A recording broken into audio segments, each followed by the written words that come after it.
Hello, Rob here from the Flanagan Homestead. In real life time, you can see I've got the outside structure of the Hobbit House done, and it's buried. I haven't got the front door or anything done yet, but I'm trying to grow grass on it. But this is not about that section of it. This is about pouring the foundation, the intro to pouring the foundation, and which was a really difficult job, not because pouring a foundation on something that small is difficult, but there's no way to get a cement truck up here or even a rock truck. So we had to get rock and material up here, up this hill, so that we could pour that. That's part of the story today. As I mentioned previously, there's no way to get a cement truck up that winding, narrow trail, so I'm borrowing a cement mixer to pull up there, and we're going to take aggregate up there. This produced problems of its own, as the ball doesn't fit on. Even though we have the right size, the hitch doesn't fit on the ball because of the cement closing it, so we had to do a special chain up to drag it over to the property. Fortunately, it's only a couple miles away, so we made it there safely. Up and tight and locking. Even with my pickup, we couldn't get it all the way there, so we got up to the last steep corner, dropped it off, attached it to the excavator bucket, and then we're going to drag it with the excavator up the rest of the way.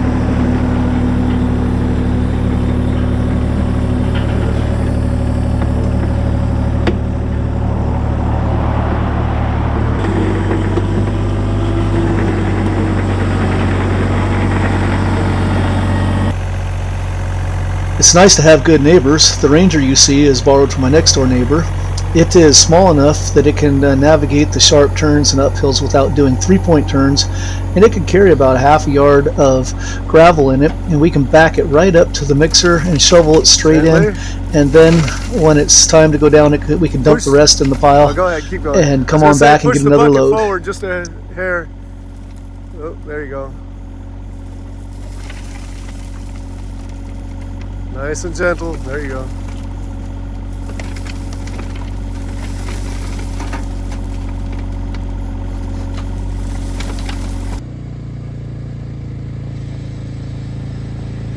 With that much weight in the back, it takes the pressure off the front wheels and makes it hard to turn.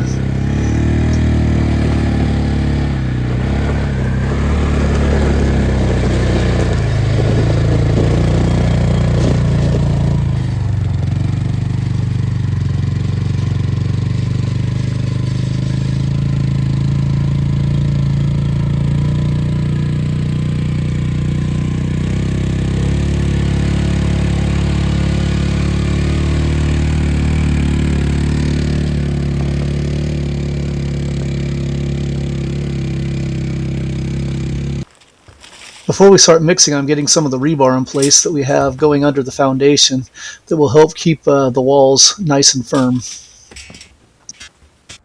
I hear the rest of the crew coming to help, but here's the plan. We got the big mixer. It's much bigger than the average home mixer. We're probably going to move it actually into the forms and back the Ranger up closer to it and shovel straight from the Ranger there. This Ranger does have a tip bed in which I put these here. So we'll shovel out of here, make a few mixes, and then when this is empty, I'll run down and get another load, and then the guys can keep shoveling from this so that we could keep this rolling. I've got 18 bags of cement, and I will be dumping it into here so we could be shoveling that out. We'll be doing 5 shovels to 1 of the cement mix, 5 shovels of the rock and aggregate, and then 1 here. Be mixing, we can actually do 3 sets of that, so that would be 15 to 3 in this mixer. We'll drop it in. I honestly did not give myself enough room on the sides to work this, so we have to start from this corner and screed this way, because the screed board that's right here, it has room to slide on either side, and we'll work our way across here. And then once we get this full, the younger guys can leave if they want, and I did not bring a bowl float because it's small enough. I'll just use plywood knee boards, and I can hand float this and trowel it, and we'll be good. Jacob's home from the Navy to help me out. Good son. Sailors. And he brought a couple buds from the Navy. We're going to see how tough they actually are. just after 10 o'clock. We've done a couple of loads, taught the boys how to mix. My boys have done it, taught the other guys that are new here how to mix. We've done a couple loads. Let's see how long it takes. Right now we got people kind of standing around. They're mixing it right now, but that's because we don't have any screeding yet. As soon as we get enough depth to level and screed, then we'll keep people more busy. And I gotta go get a load and then we'll vlog. Well, I thought I had more video of us pouring and screeding, but I don't. I couldn't find it. But you could see in front of me there's about 2 feet where we have filled the forms with concrete, screeded it with a 2x4. I haven't floated it or troweled it yet. And then the 2x4 that's laying there has marks where I need the rebar that's going to fit inside the cells of the cinder block wall.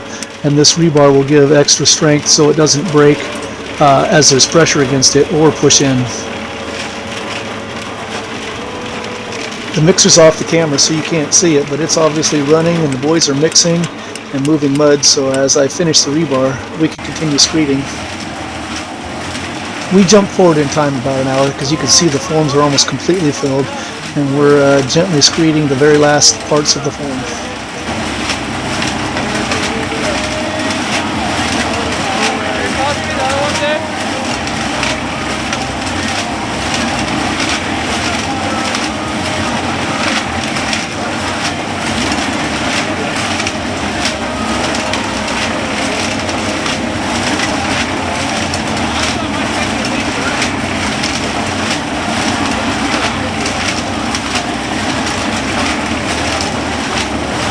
Okay, so we started mixing the concrete about 10 o'clock. It's now 1 o'clock.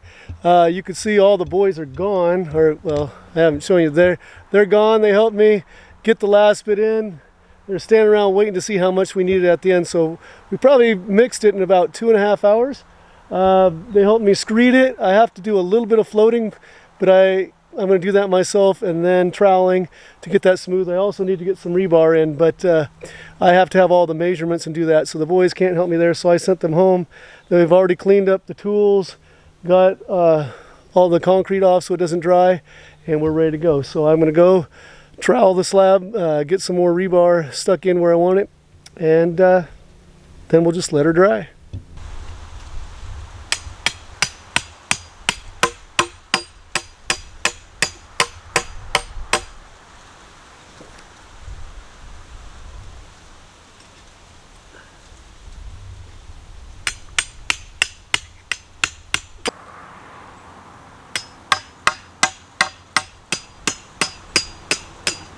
It's been setting up for a while since I floated, so I'm going to trowel it smooth now. I've got a trowel and I've got some pieces of plywood about 2 foot by 2 foot that I'm going to put my knees on and reach out. This is a easy way to do a small area like this.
Obviously there's no rebar right here because this is where the door is going to be. Cinder block is going to sit over the rebar all the way around the edges. You can see that the concrete is not as smooth around the edge there, but that's going to have mortar mix and then cinder blocks sitting on it.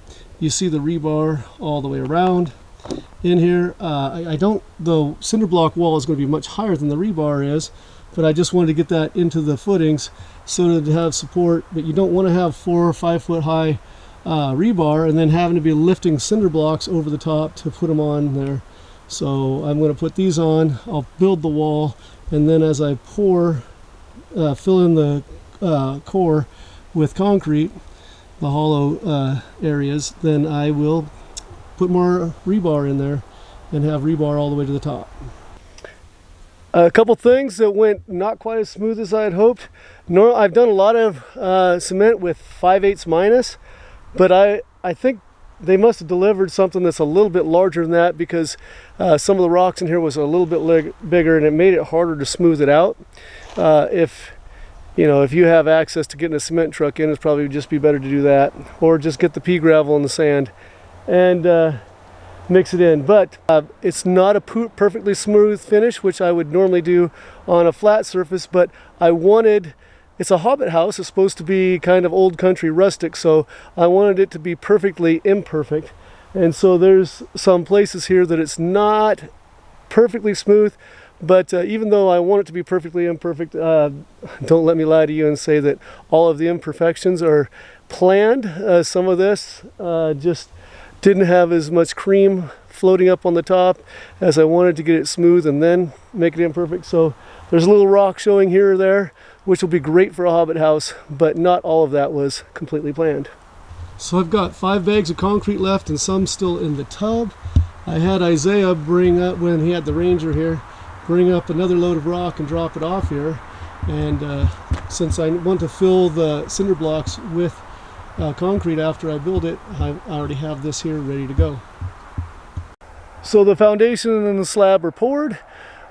Please follow the channel and subscribe if you want to see the following steps to building the Hobbit house. And thanks for joining me on the Flanagan Homestead, where Christmas trees are my business, teaching and cleaning horticulture is my job, and outdoor projects are my passion. Hope to see you again soon. Be blessed, everyone.